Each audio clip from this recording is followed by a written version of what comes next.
Fala, palmeirense. Por que que o Abel faz algumas escolhas, né? O Abel tá na mira da torcida nesses últimos tempos. Aliás, de uma parte da torcida ele já tá desde o ano passado ou retrasado, mas uma grande parcela até dos torcedores que têm um apreço pelo trabalho do cara, que apoiam o cara sempre, né? Que são fãs do cara. E eu me coloco nesse balaio como, pô, pra mim o Abel é ídolo do clube eterno, mas que não impede que a gente veja alguns erros e questione alguns pontos, né? E alguns pontos específicos têm sido bastante questionados pela torcida nos últimos tempos, algumas escolhas táticas de pessoal, e eu trouxe aqui uma explicação da maioria delas, talvez vai ficar alguma sem explicação ainda, e aí você pede nos comentários que a gente volta num vídeo futuro para explicar outras questões. Mas às vésperas do jogo contra o Cerro na Libertadores, que vale aí, não deveria, mas vale o ano, dá para dizer que vale o ano, pelo menos o estrago seria muito grande em caso de uma eliminação. O Palmeiras vai com algumas escolhas diferentes até. O que será que significa isso? Deu o braço a torcer? Percebeu que não dá mais? Vamos ver. Mas antes de a gente ver isso aí, estamos chegando em 27 mil inscritos. Segue a gente, se inscreve no canal, beleza? Nossa meta é 30 mil até o final do ano, estamos com 26.300, um número legal, que temos crescido bastante depois da Copa. Ajuda esse canal a crescer, ó. QR Code na tela, para você se tornar nosso apoiador no apoia.se/Diego Marada. Estamos no Pix, diegomarada.gmail.com. Estamos com o clube de membros do YouTube. Nessa semana vai ter a primeira live exclusiva para você que só para membro do canal poder interagir, beleza? Para você interagir, se você não for membro do canal, tem que deixar superchat. Vamos fazer essa experiência aí, espero contar com muitos de vocês. E a gente também tá, enfim, no Mercado Livre com esses links aqui, ó. Comprou qualquer coisa no Mercado Livre, usou os links que estão aqui, a gente é comissionado. Você só precisa entrar no Mercado Livre por esses links. Aí você compra o que você quiser depois na busca ali. E vamos que vamos Palmeiras, né? Algumas decisões do Abel estão sendo muito questionadas, né? E vou começar pela primeira, e vamos começar pelo gol. Carlos Miguel. Muitos questionamentos têm sido feitos sobre, pô, Palmeiras tinha o Everton, né? Palmeiras foi trazer um goleiro, esse goleiro ainda não está pronto, como é que isso aconteceu? Enfim, vamos lá. O Palmeiras ele investiu no Carlos Miguel pensando no futuro, e esse futuro não era necessariamente agora, não precisava ser necessariamente agora. O Palmeiras iria trabalhar o Carlos Miguel como maneira de garantir um goleiro para os próximos anos, e ainda é o plano do Palmeiras. E o Everton tinha uma questão que contrato acabando, a carreira mais apontada para o fim do que para o começo, e ficou então uma situação assim, bom, trouxemos o Carlos Miguel, ano passado ele acabou tendo que jogar meio na fogueira, porque o Everton se machucou, e não fosse talvez essa lesão, o Carlos Miguel nem tivesse titular hoje, talvez o Everton tivesse seguido e ele ainda estivesse trabalhando. Mas a partir do momento que ele entrou e correspondeu às expectativas da comissão técnica no ano passado, a despeito de algumas questões com bola no chão, estava satisfatório o rendimento dele. Então esse ano o processo era uma transição. O Everton jogando mais um pouco, o Carlos Miguel entrando, adquirindo ritmo. Houve até uma fala de que eles dividiriam, né? Um seria o goleiro das Copas, outro seria o goleiro do brasileiro, como é feito na Europa muitas vezes, né? O goleiro da Liga e o goleiro das Copas. Mas esse plano não deu certo porque o Everton sacou que ele poderia perder o lugar, ele não quis, ele tinha mercado, e ele teve a ida pro Grêmio e, pô, o Palmeiras devia ter pego 1 milhão de euros com ele. Cara, poderia ter pego com o Inter, mas o Palmeiras decidiu que era uma maneira de premiá-lo, facilitar a saída dele, o Grêmio não iria investir, e o salário do Grêmio era muito interessante para ele. Então o Palmeiras colaborou para que ele fosse para o Grêmio, por isso não pegou esse 1 milhão. Mas Carlos Miguel, qual a situação hoje? O Palmeiras entende que ele está cru, está falhando, precisa melhorar alguns aspectos, mas confia-se muito nele para o futuro. Não é que no meio dessa fogueira agora é difícil confiar, né, que ele vai ter tempo para se desenvolver. Vamos passar aqui para outra escolha, 3 zagueiros. Por que ele foi para 3 zagueiros, cara? Por que ele fez isso?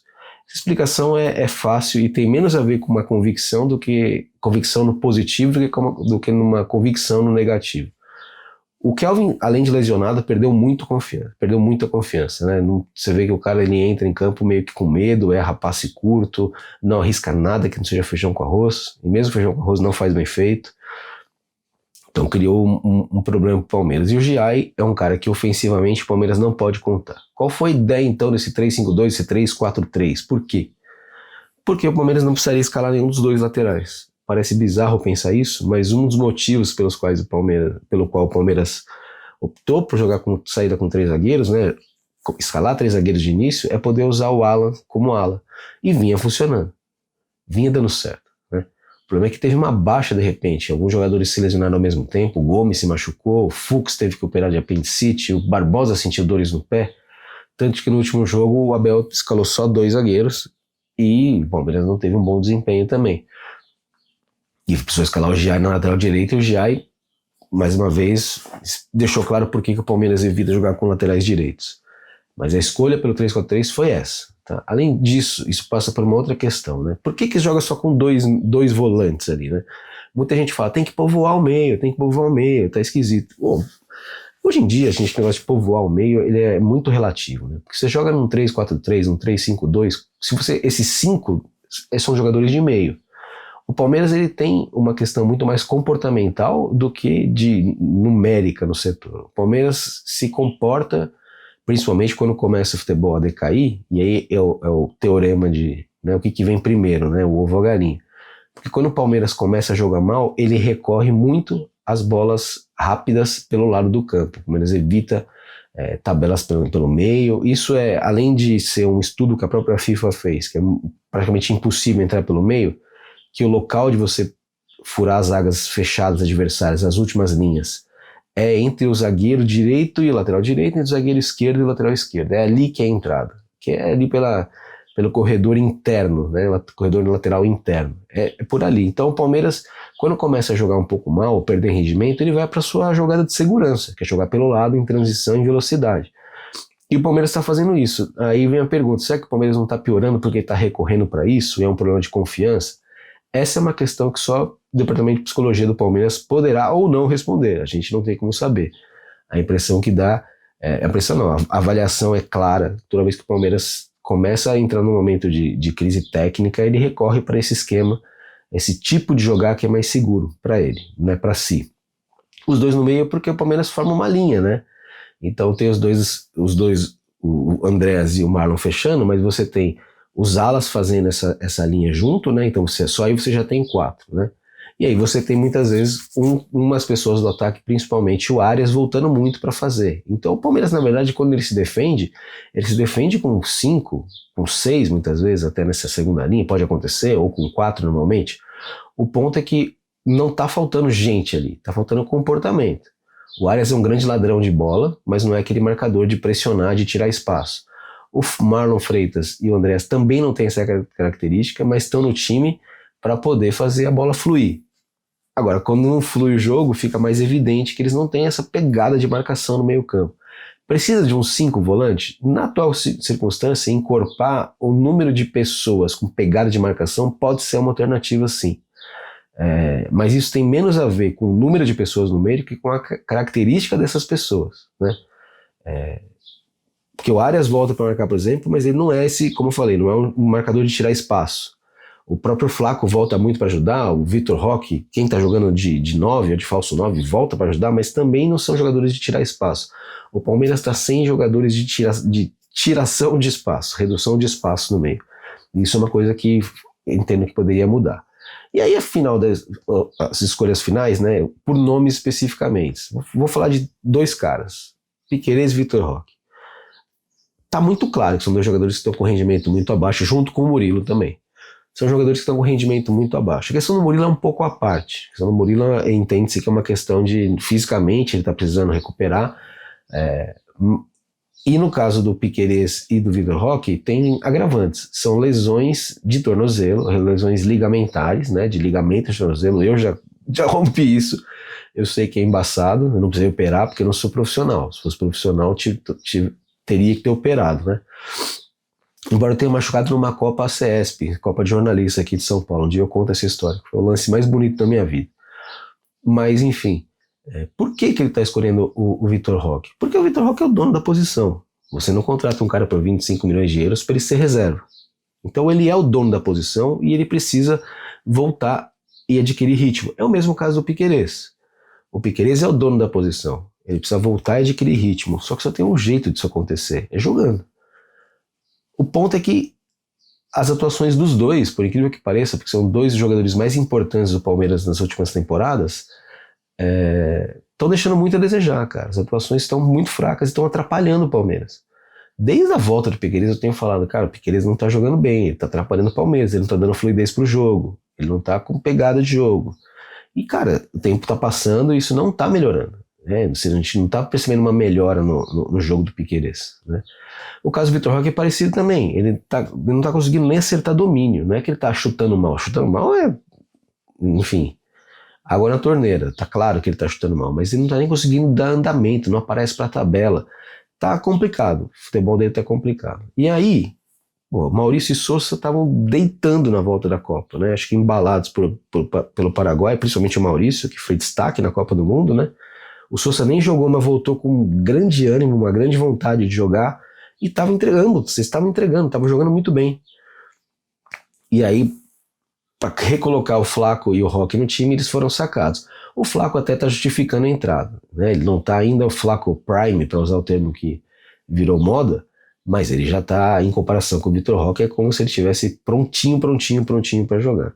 A explicação do afastamento do Maurício é essa. O Flaco entrou na dele, do Sousa o Vitor Roque entrou na dele, só que o Flaco já deu uma resposta. Né? Então, isso dançaria o Maurício, que foi o melhor jogador do Palmeiras nesse pós-Copa, vinha sendo o melhor jogador do Palmeiras nesse pós-Copa, e não o Sousa. O Sousa ficaria no time, né? Se o Vitor Roque não voltasse. Mas o Vitor Roque voltou também, e voltou mal. Agora tem um dilema, porque o Sousa se machucou, né? Não vai estar apto possivelmente para esse jogo contra o Cerro, provável que nem viaje. E o Maurício tava pedindo passagem e entrou, parecia que ele tinha dado uma queda, entrou e fez o gol contra o Flu, ou seja, segue pedindo passagem. E eu acho que o Abel vai ter que inventar uma maneira de jogar Flaco e Maurício, porque tirar o Maurício do time hoje é um contrassenso. O jogo em que você mais precisa de gol, mais precisa de chegada, o cara que tá fazendo os gols não pode ficar fora. E o Vitor Roque, a meu ver, teria que esperar. Mas, enfim. As escolhas, o motivo das escolhas são esses. Tá certo ou está errado? Aí você vai concordar ou discordar. Em alguns pontos eu acho que tá certo. A tentativa com 3 zagueiros eu acho que tá certo, para você não ter que escalar a lateral direito. Dar ritmo Piquerez e Vitor Roque, também na teoria me parece correto, né? Agora, você tirar do time o Maurício, que era o melhor jogador, não tem como. O Piquerez é a mesma questão, ele tá atrapalhando. Então, e o Arthur vinha voando. Então, porra, vai deixar o cara de fora também? Vamos ver. Esse jogo contra o Cerro promete trazer algumas respostas pra gente. O Abel é um cara muito conservador, que gosta de dar respaldo pros seus atletas. E o Piquerez é capitão do time. Inclusive, essa braçadeira não foi para no braço dele por acaso. Ele se tornou o segundo capitão do time, à frente do Murilo, muito por conta de precisar ganhar confiança, né? E não ajudou tanto assim. Então eu espero ver Arthur e Maurício nesse próximo jogo agora, nos lugares de Piquerez e Vitor Roque. Mas também não dá para criticar pelo cara ter tentado trazer de volta o principal atacante do time, né? O principal goleador do time junto com o Flaco, e o lateral direito que vinha sendo dono da posição há tantos anos no Palmeiras. Certo? E dono da posição você vai ser se você se inscrever no nosso canal, se você apoiar a gente no apoia.se/Diego Marada, beleza? Estamos chegando em 27 mil, como eu falei. Aqui tem análise, tem profundidade, sem fake news, sem histeria, sem analisar com o fígado, com informação, com bastidores, para trazer para você o que você precisa saber do Palmeiras, beleza? Então no Mercado Livre com os links aqui, ó, comprou qualquer produto com esses links, mas entrou por esses links, você ajuda a gente com comissão. Estamos no Pix, diegomaradeuata@gmail.com, e clube de membros do canal. Vai ter a primeira live só para membros do canal. Então fica ligado aí, se você que não é membro ainda, por menos de $2 por mês, $1,67 por mês, você se torna membro aqui do nosso canal no YouTube, tá bom? A gente se vê, tem live nessa terça, hein? A gente se vê na live, um abraço e até lá. Tchau, tchau.